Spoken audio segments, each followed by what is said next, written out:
Hello everybody, Wajid here, and welcome back to the amazing recap of, oh my god, this is going way too fast. Hold on, wait. Okay, so here's what I'm going to do. Because it's been so long since we have actually seen an Angels of Death video, it's been since like April 20th. I'm sorry about that, real life happened. And you know what, when real life happens, sometimes you don't get to do the things that really make you happy, like making videos. But anyway, I'm just going to be talking about what the hell happened with some cool, probably like Undertale-esque sound. Maybe I'll pick a soundtrack from here, we'll see, we'll find out. And then we're going to be able to go into the big 2-hour-ish long video that I have uploaded. So this is so everybody that didn't have a chance to be able to catch up, be able to go back and review where the hell what we were in this game, we're going to be able to find out. So let's just start real quick here. So our name is Ray. We go through this crazy mansion area. There's a mirror. There's a laptop. This is like before any of the basement floor things are going on. We go through with a key card. We say, hey, you're going to be punished for what you're doing. Okay, God, this is going so fast. We go on to B6, which, who knows whose floor this is. We'll find out in due time, though. Oh, my God, it's just nasty everywhere with bugs and shit and alleyways and murders and blood. Oh, my God, a big iron door. We find a bird and we, like, don't do anything with it. Oh, that's not yet. Find cracks in the walls. We talk about murder things. Awesome, perfect. There's a little, oh, look at the little bird up there. Oh, it's so unhappy that it can't be a bird anywhere else in literal existence. It has to be deep under the ground doing God knows what. Not bird things. Like disgusting little worm shits. There we go. And then we go into this area. Oh, look how fun this is. We find a big old chest. And maybe we could fit in it. Who knows? And then the bird decides to fall off. And we become attached to it. And, oh, what do you think is going to happen to that bird? Who knows? Big alleyway comes down. And then this guy appears. This guy's name is Zach. He becomes a team member. You just wait. We hide in there because he chased us, and we keep going around. He murders our bird. We bury it like a freak by sewing it back together. The bird is grateful, so it gives us a key. The key takes us to the elevator control panel. Oh, perfect. Awesome. Sweet. Zach comes again. But we go up to B5. Now, here's the thing you have to know about B5. Keyword peepers. Oh, and then I ended the part there, evidently. Here we go. Here's a guy named Danny. He's a beautiful-looking man. Look at him. He looks so normal. Oh, he was the guy that originally treated us when we first came into this mysterious area. But then... Oh, wait, not then yet. We're talked to him for a godly amount of time. We walk through his things and say, wow, this is a lot cleaner and more sanitary than the previous area that we were in. He says there's a key card back there, so we go and unlock it and keep going along our merry way. Here's a bunch of writing on the wall, and he tells us that these are the rules or something. I have no idea what the rules were, though. There's a bunch of treatment areas because he is actually a doctor, like a real one, not a fake one. I think he said he was a surgeon. I actually can't remember. He has a fetish for eyeballs, though. Keeps saying peepers this whole time. It kind of is an off-putting type of thing. He says, go find his. So we go in the back area, and we look all through all of these things with all these jars filled with eyeballs. Oh, look how fun this is. Oh, my God. We pick up one, and he says, oh, my God, that's not the right one, stupid. We keep doing it, keep doing it, keep doing it, and then he just accepts the last one no matter whatever color you pick. And then we get strapped to the table. Oh my God, look how much fun we're having. He says he's going to take our peepers. It didn't really ever get revealed up to this point. Much later it is, but he tells us why he loves our peepers, but we just know right now that he wants ours. And peepers are eyes, by the way. You can see... Oh, wait, let me see if I can get it. Oh, wait for it. Oh, well, anyway, he's got some weird psychotic double eyeball action going on. Zach comes! Oh, he slices him in half. It's beautiful. He frees us from our prison, and he decides not to kill us because we don't have any life in our face or something like that. I can't remember. There was some, like, stupid excuse like that. We say, will you please be the one to kill us, I think is said here, and he doesn't like that, so he barfs all over the floor. And we have to figure out where the switch for this floor is. So we get the key card out of Danny's pocket, pickpocket it, go up, turn it, flip it, and then we go up to the next floor. As soon as we introduce ourselves to Zach. Here we go. Awesome. Okay.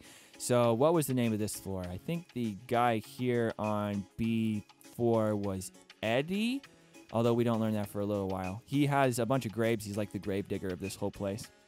It's actually pretty neat. I actually liked his character. We don't even know what he looks like. Here we go. Awesome. Oh, God, it's freezing in here because this is the corpse room. Disgusting. Oh, yeah. And here's a gravestone area with a bunch of things. It's labeled me, Ray, and him, Zach, so that's a little creepy. It was kind of like they were expecting us to die or something, but we didn't. Because we're cool. We go researching. Awesome. Oh, there's an area we can't get to. So we talk to Zach. We ask him for his sage advice, and he comes up with some sort of witty thing that makes us feel like shit. I don't know why we like him, though, but he's the one true pairing. It's the best we can get in this game. He goes on a murderous rampage, smashes a bunch of shit, you know, has fun.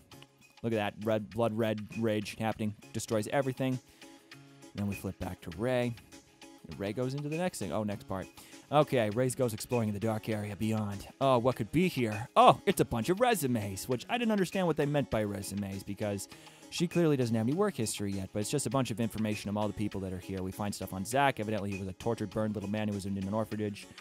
Zach doesn't know that we know, but there isn't anything on us, I don't think, so it was very dissatisfying. Zach is getting impatient about the fact that we're not progressing. Says we're going to kill us. Oh, wait, he can't use that threat because he's already committed to kill us once we get out.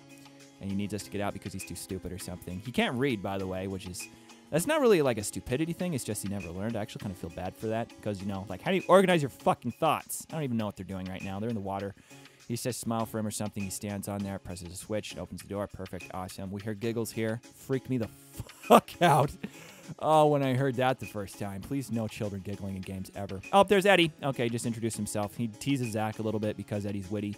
Evidently, he's the same age as us, too. I guess that's kind of interesting. He wants to be the one to kill us because we want to die, and he wants to put us in a grave. It's like a perfect relationship if you think about it, except we already have a pairing. Oh, my God, you were just a little bit earlier. It might have actually worked. We don't care about you. You're nothing compared to Zach. Stop talking to me. There we go. And he busts through the wall like a fucking hero. Oh, my God, look at this.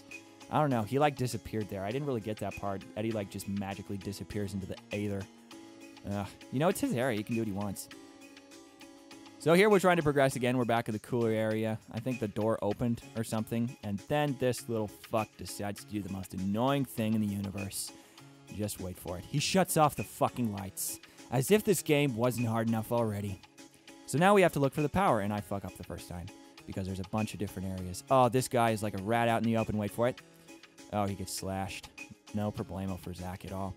So then we go up to the next area. And this is actually the start of the brand new episode. They have these cool little things at the end. Wait for it. Okay, B3. Oh, my God. Everybody loved this area. This area, you know what? We're just going to wait, because I can't remember what her name is, but... She is the lady that is the master of the traps. She decides to use, like, guns and, I don't know, all manner of poison to be able to, like, make you feel emotion or something, and from emotion you'll repent. I don't know. It didn't make sense to me either. So, if they just want to say that that works, who am I to judge? They're talking from us from, like, intercoms. This is, like, probably the most interesting area so far, in my opinion, because there was so many different ways that we had to interact with the environment and had by far the most difficult puzzles, but... Keep going. She decided that we had to take pictures with placards like we were actually going into a jail. I got a kick out of it. I don't know how Ray was able to get Zach to actually stand still. Oh, and then she tells us exactly how we're going to torture us. I don't remember what it was. It was like poison, then syringe, and then she's happy or you'll be forever condemned. And Zach says, no, actually, I don't really feel like I'm going to be trapped forever in prison, stupid bitch. Something along those. He was probably more poetic. I think this area had the best Zach poetry of all. Oh, yeah! We know what's happening. Zach decides to... Wait for it. He decides to be with the complete intellect of a mastermind Mensa member. He decides to sit down in the frickin' electric chair, and then he gets strapped to it, and we have to figure out a way to release him, which actually isn't too difficult. All we have to do is... You see those little dolls behind there? We basically just have to turn them all around and break their necks. It's actually not that big of a deal at all. Zach is taking it like a fucking champ, though, this whole time. I mean, like, I don't know what, like, the average length of time that it takes for someone to die in an electric chair, but, I mean, he probably, like, doubled or tripled it, and she's, like, liking it. I think that she was supposed to be, like, a dominatrix kind of thing, but it didn't come off really that kinky because Zach doesn't like pain, and Ray is just a child, but, you know, who am I to judge? People that like that, I'm sure she got a kick out of it. And then next part again. Oh boy, here comes the craziest puzzle of them all. See that big iron door with the blast shield things? We have the brilliant idea of going in there. So we do. I say hold off because I'm like, wait, that looks dangerous. Oh, wait. Oh, this doesn't look very good. We walk around in here. We don't find very much. We find a gas mask sitting on there. Oh, I'm sure that doesn't mean anything. Bunch of slashed bodies. She says, oh, guess what, stupid? You just walked into my trap. This is a poison gas toxic area. Look at that. This is not where we want to be. And then there's like this little gas mask that's strapped to the table. And we have to take turns breathing. And we have to take turns between using Ray's impressive intellect and patience and Zach's brute strength to be able to conquer it. I actually did this the first try. It wasn't too hard. I didn't even like cheat or look at a guide at anything. I think they were pretty gracious with the amount of time on this puzzle. It definitely could have been one where... I'm trying to think, like, if you were to mess up at any length of time here and had to start all the way over, I mean, this puzzle would have been an absolute pain in the dick. I think that's probably why they were so gracious with the time. You know what? I don't even remember what we did for this puzzle. We had to walk around. We got thrown up there, and there was this little thing, and I remembered somehow. I don't even remember how I remembered. There was a little thing of writing on the very bottom there that said the code that you had to do with a broken stick or something to be able to shut it off. Zach decides to break the keycard button, but we decide to, wait for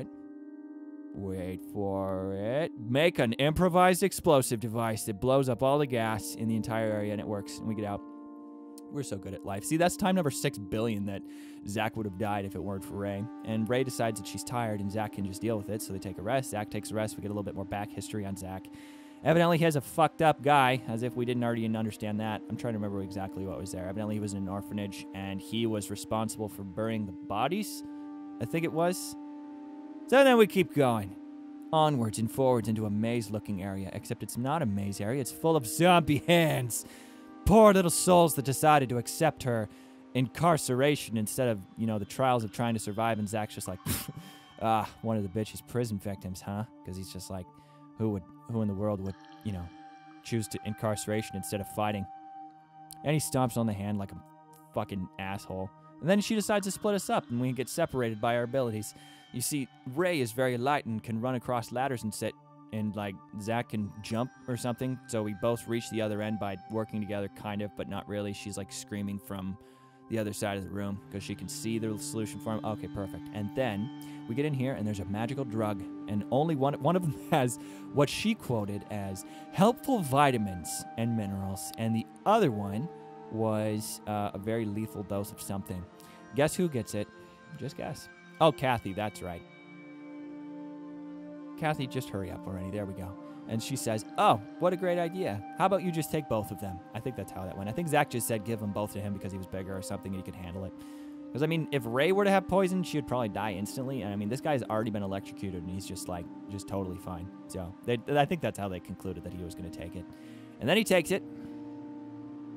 And he isn't so great. He's not feeling so good. Has another blackout. We learn more about how he becomes a murderer or something like that. This is how he finds his one true calling. He's watching a horror movie. He's like, oh, that makes sense. Let me just go kill people. And so he does. And then he kind of loses his shit here for just a second. He's like, Ray, I can't hold back the bloodlust anymore, so you better go running. And so she says, K. She says K. And then she goes running. And this is actually kind of tricky because there's a bunch of tight, intertwined areas.